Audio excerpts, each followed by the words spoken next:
I hear what you're saying, and About what? about Republicans, Yeah. and that they have to fix this. It's their problem.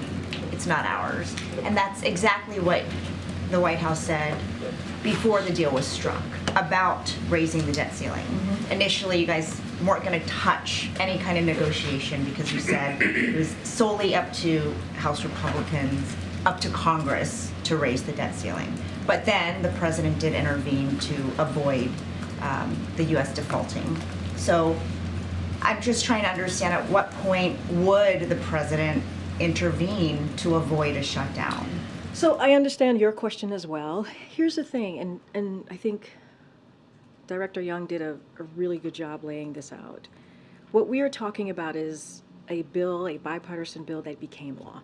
That's what we're talking about. Something that became law, that was agreed by the five sides, right? The House Republicans, even themselves, 2/3 of them voted for this. This is law. This is an agreement that was already made, that multiple conversations were had about this. This should be simple. This should be easy.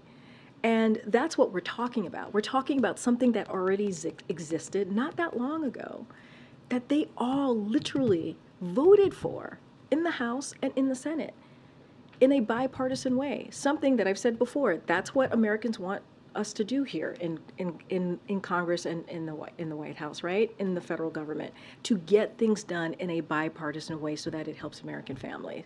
And what they're doing, they can fix it. There's no conversation that needs to be had because they literally can fix this. It is their chaos. They can fix this.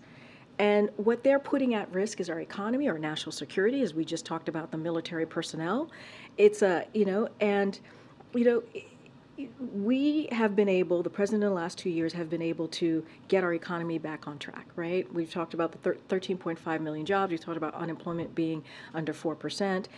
And what they're doing is incredibly irresponsible and it is reckless. So that's the difference. When you're asking me, you don't quite understand or trying to figure out what we're talking about, we already made the deal. That's why we keep saying a deal is a deal.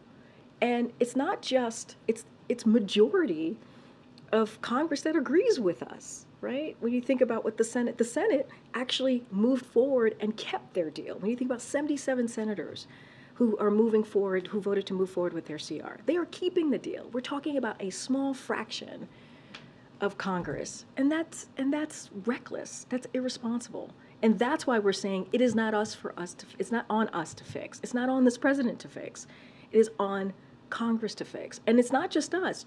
I started a briefing listing out quotes from Republicans in Congress themselves.